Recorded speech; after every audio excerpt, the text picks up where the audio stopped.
Good morning बच्चों। आज हम आपको पाठ 13 विद्याया महिमा यानी विद्या की महिमा चैप्टर पढ़ाने जा रहे हैं। तो सबसे पहले श्लोक देखिए बच्चों। अन्नदानम परम दानम विद्यादानम ततः परम अन्नेन क्षणिका तृप्ति यावज्जीवम च विद्या। यानी अन्नदान बहुत अच्छा दान है, लेकिन विद्या दान उससे भी अच्छा है। अन्न से यानी अनाज से क्षण भर के लिए तृप्ति मिलती है, लेकिन विद्या से पूरे जीवन भर के लिए इंसान तृप्त हो जाता है। कहने का तात्पर्य यह है कि अन्न से भी दान से महान विद्या दान होता है। और अनाज से तो कुछ क्षण के लिए तृप्ति मिलती है, लेकिन विद्या से पूरे जीवन भर के लिए इंसान तृप्त हो जाता है। दूसरा देखिए, रूप यौवन संपन्ना विशाल कुल संभवा विद्याहीना न शोभन्ते निर्गंधा इव किशुंक कहा। यानी रूप से संपन्न हो, यौवन से भी संपन्न हो और विशाल अच्छे कुल में भी जन्म लिया हो, लेकिन यदि वह विद्याहीन है तो उसकी शोभा उसी प्रकार नहीं होती जिस प्रकार सुगंधहीन किसुंडे के फूल कभी भी शोभायमान नहीं होते। उसी प्रकार विद्याहीन व्यक्ति भी कभी भी शोभा प्राप्त नहीं कर सकता। एक बार फिर से देख लीजिए, रूप से संपन्न हो यानी बहुत अधिक सुंदर हो, जवान हो, विशाल और अच्छे कुल में भी जन्म लिया हो, लेकिन विद्याहीन है तो उसकी शोभा नहीं होती जिस प्रकार सुगंधहीन किसुंडे के फूल वो भी कभी शोभा नहीं पाते हैं। अब तीसरा देखिए, कामधेनु गुणा विद्या काले फलदायिनी प्रवासे मात्र सदृशी विद्या विद्या गुप्त धनम स्मृतम। यानी कामधेनु गाय को आप सभी जानते होंगे कि कामधेनु गाय इस प्रकार थी विश्वामित्र के पास कि उससे जो मांगो वो मिलता था। तो कामधेनु की तरह विद्या को इसलिए उनकी तुलना की गई है कि जिस प्रकार कामधेनु गाय जब जो चाहो मिलता था, वो उसी प्रकार विद्या भी है कि समय आने पर वह अपना फल जरूर देती है। और जिस प्रकार यदि हम कहीं देश विदेश में जाते हैं तो वह हमारे माता की तरह रक्षा करती है। और विद्या वह गुप्त धन है जो हमेशा हमारे साथ रहता है। यानी विद्या दिखाई तो नहीं देती, लेकिन हमारे अंदर विद्वान रहती है। वह एक गुप्त धन की तरह हमारे साथ हमेशा विद्यमान रहती है और हमेशा ये कामधेनु की तरह हमें फल देती है।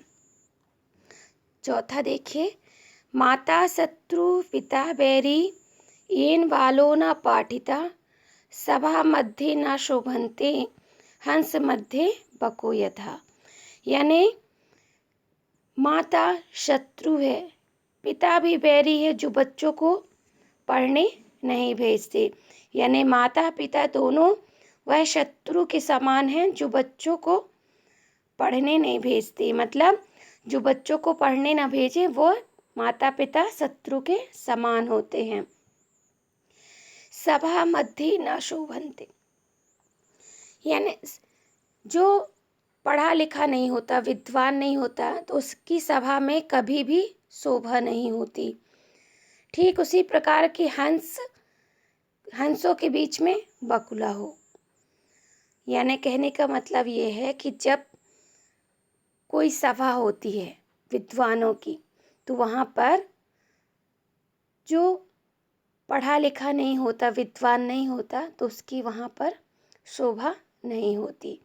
जिस प्रकार हंसों के बीच में बकुला, वह भी कभी भी शोभायमान नहीं होता है। पांचवा देखिए, मातेव रक्षति पितेव हिते नियुक्ते कांते चापेरम यत्पनीयखेदं लक्ष्मी तनोति वितनोति च दिक्षु कीर्तिं किं न साधयति कल्पलते विद्या।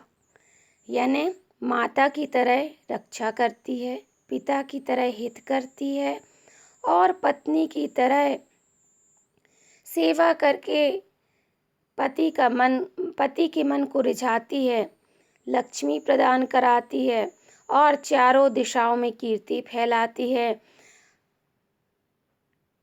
अर्थात कहने का मतलब है कि कल्प वृक्ष की तरह विद्या क्या क्या नहीं करती। मतलब जैसे कल्प वृक्ष सब कुछ देता है, उसी प्रकार विद्या भी हमें सब कुछ प्रदान करती है। छठवां देखिए बच्चों, अपूर्वः कोऽपि कोशोऽहम् अयं विद्यते एव भारती व्ययतो बुद्धिमायति क्षममायति संचयात्।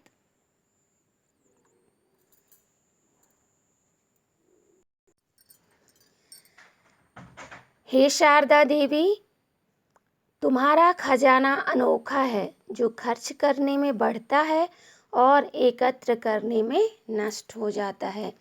यानी हे माँ सरस्वती, तुम्हारा खजाना अनोखा है जो खर्च करने में बढ़ता जाता है और एकत्र करने में नष्ट हो जाता है। सातवां देखिए बच्चों, विद्या दानम श्रेष्ठ दानम तत्मूलम इतरत धनम दानेन वर्धते नित्यम च भराय च नियते। यानी विद्या धन एक श्रेष्ठ धन है। विद्या धन एक श्रेष्ठ धन है, वह दूसरे धन की जड़ है।